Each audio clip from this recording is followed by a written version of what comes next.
এই যে নাইট ড্রেসটা দেখছো, এই নাইট ড্রেসটা আমাকে আমার হাজবেন্ড দিয়েছিল। মানে অনেকেই তো ভাবছো যে আমি ম্যারিড কি আনম্যারিড, মানে আমার এক্স হাজবেন্ড দিয়েছিল। আমার বরের সঙ্গেও আমার ডিভোর্স হয়ে গেছে। সেই সব ডিভোর্সের কারণ, ব্রেকআপের কারণ পরে নয় বলবো।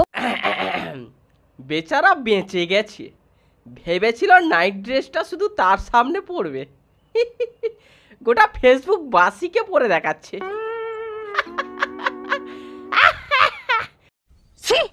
তো কি চলছে বন্ধু? বাংলার ওয়েদার এখন খুবই গরম, অ্যান্ড এর থেকেও গরম এনার পাছা, উপাসনা ঘোষ। এই গরমে যদি ফোনে এইসব ফটো ঘুরে বেড়ায়, মায়েরই বলছি ঘামটা অন্য দিক থেকে বেরিয়ে যায়।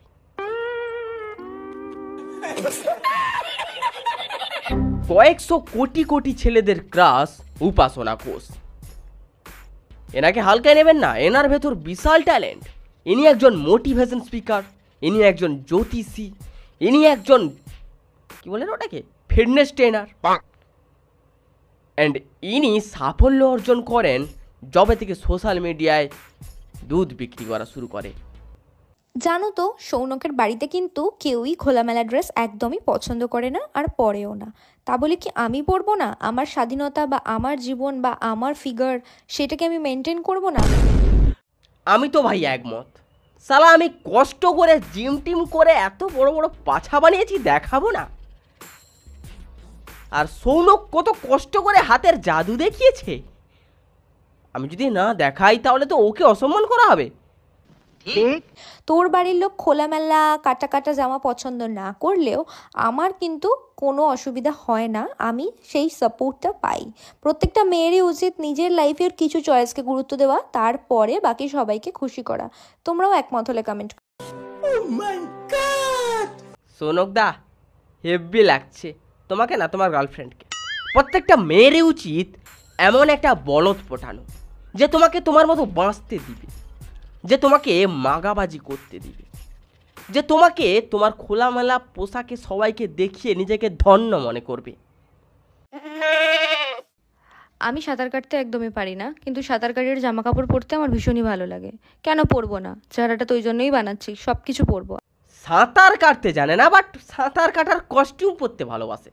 আসল উদ্দেশ্য হলো গিয়ে পাছা দেখানো।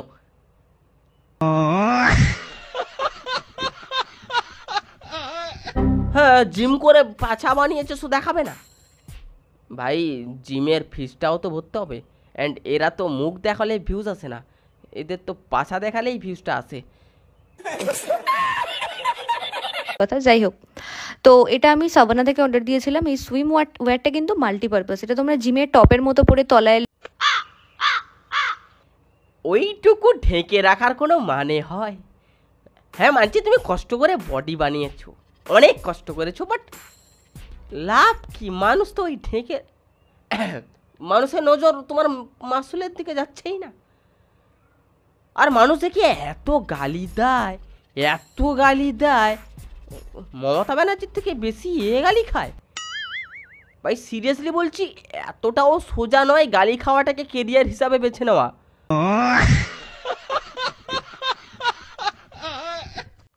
সালা মানুষ জিমে যায় যাতে ভেতর থেকে স্ট্রং হতে পারে, সেলফ ডিফেন্স করতে পারে।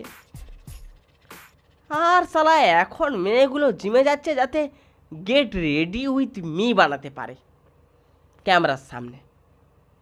দেখ বোন, তোর উদ্দেশ্য যদি হয় যে আমি যে বডি টডি বানিয়ে গেট রেডি উইথ মি বানাবো, তাহলে দয়া করে যাস না, দয়া করে জিমে যাস না।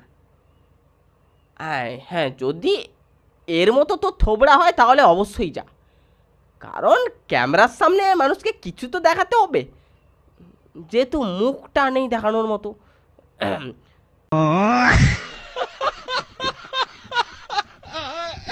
না, আমি এমনটা বলছি না যে দিদি আমাদের দেখতে খারাপ। দিদি আমাদের একসময় খুব ভালো দেখতে ছিল, খুব দারুণ দেখতে ছিল।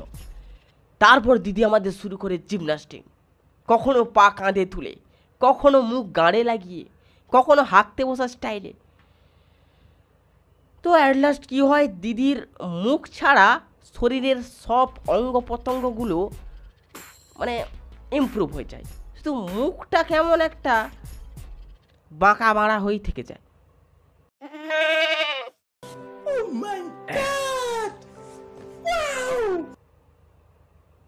এদের বাড়িতে দুধের ব্যবসা আছে নাকি? যাই হোক, আমাদের দিদি বাড়িতে না থাকলে বাচ্চার কোনো সমস্যা হবে না। এই চুলযুক্ত প্রাণীটির নাম সৌনক। সারাদিন এরা দুজন লেগে লেগে থাকে। আমার মতো হয়তো তুমিও ভাবছো যে এ হয়তো এর স্বামী টামি হবে, বাট লড়া বাড়া, এ হচ্ছে গিয়ে এর ড্রাইভার। এখন বুঝতে পারছো কি চালায়। অনেকেই জিজ্ঞেস করে যে সৌনকের সঙ্গে দিদি কবে বিয়ে করবে বা কবে বিয়ে হবে। দেখো, বিয়ে ব্যাপারটা পুরোটাই বিধাতার লিখন। এবার কবে কার সাথে বিয়ে হবে তার জন্য যে বর্তমানটাকে একদম অদ্ভুতভাবে বাঁচবো সেটা তো না, বর্তমানটাকে উপভোগ করতে হবে। আর সৌনকের আবির মাখানোটা জাস্ট দেখো, সিঁথিতেও পর্যন্ত লাগিয়ে দিচ্ছে। তবে আলটিমেটলি হাজব্যান্ড যে হবে সে কী হবে আমি নিজেও জানি না। সৌনক হবে কি হবে না আই ডোন্ট নো। এই কথাটা শোনার পর সৌনকের জন্য 30 সেকেন্ড নীরবতা পালন করা হোক।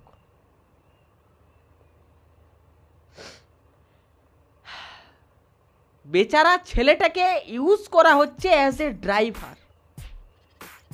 দাদা সৌনক ভাই, তুই এমনভাবে গাড়ি চালা যেন সব নাট বোল্ট ঢিলা হয়ে যায়, যাতে এর পরে যে ড্রাইভার আসবে সে যেন বুঝতে পারে গাড়ির কি অবস্থা। আর সাইলেন্সারের তো গাড় মেরে রেখে দে, সাইলেন্সার ফাটিয়ে চৌচির করে দে সালা। মানে সত্যি বলছি, মেয়েদের কাছে কোনো গ্যারেন্টি নেই যে এই ছেলেটাকেই নিয়ে সারাটা জীবন থাকবে। আমি বুঝতে পারছি মেয়েটা খারাপ হ্যান, বাট এই কথাটা বলতে পারলো। ডিপলি একটু ভাবার চেষ্টা করো যে সত্যি এই কথাটা বলতে পারলো। আলটিমেটলি হাজব্যান্ড যে হবে সে কী হবে আমি নিজেও জানি না। সৌনক হবে কি হবে না আই ডোন্ট নো। যে যেমন তার দৃষ্টিভঙ্গিটাও তেমন। তুমি গাঁড় পাচা দেখিয়ে ঘুরে বেড়াও, আর আমি দেখলেই আমার দৃষ্টিভঙ্গি খারাপ।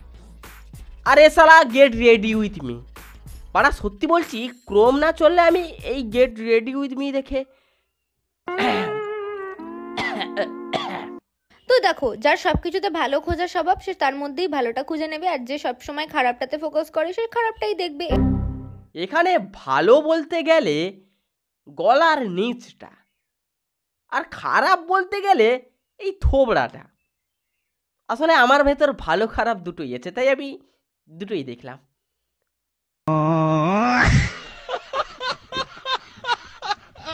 কল্যাণীতে সারা রাত ঠাকুর দেখার প্ল্যানের জন্য আমি পরেছিলাম একটা হট প্যান্ট আর তার সঙ্গে একটা ফিশ নেট। এবার কিছু কিছু মানুষ আছে বলবে বাবা এইসব আবার কি, যেন মনে হচ্ছে বারে নাচতে যাচ্ছে এইরকম ব্যাপার। মানে এখানকার মানুষজন, এখানকার বলে না, যার যেরকম মেন্টালিটি সে সেরকমই কমেন্ট করবে।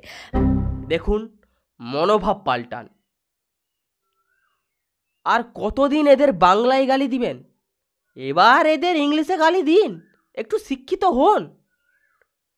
সালা ঘর দ্বারে কে হয়তো একটু ফুটজাল টুটজাল বসেছিল, সেটা পায়ে পড়ে নিয়েছে। ছি, যতই সাজো বিদেশিনী, দাম কিন্তু 150।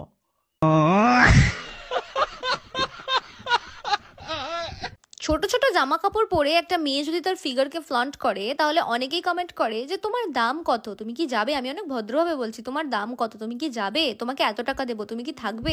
আরে ভাই, তোদের যোগ্যতা নেই টাকা দিয়ে কোনো মেয়েকে কেনার মতো। দেখুন, কমেন্ট বক্সে এমন বলবেন না, ইমেল করে বলুন। সালা 24 ঘন্টা এমন করে থাকে, বাবার জন্মে ব্লাউজ পরতে দেখিনি। তো মানুষ তো ভাববেই না যে তোমার চরিত্র থেকে তোমার বগলটা বেশি পরিষ্কার।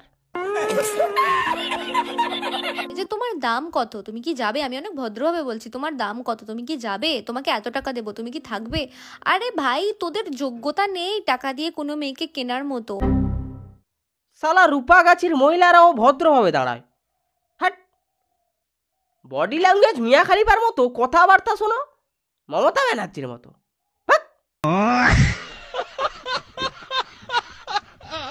আর তোরা কি মনে করিস তাহলে তোদের মা বোনদেরও কেউ কিনে নিয়ে গেলে তোদের ভালো লাগবে কি? ভালো তো লাগবে না বল। আর আমার মাঝে মাঝে মনে হয় যে ভালো ফিগার হওয়াটা বোধহয় অপরাধ হয়ে গেছে এই সমস্ত মানুষদের চোখে। বাট সেটার জন্য তো আমি থেমে থাকবো না, আমি আমার ফিগারকে অবশ্যই ফ্লান্ট করবো। দেখতে পোষালে দেখ।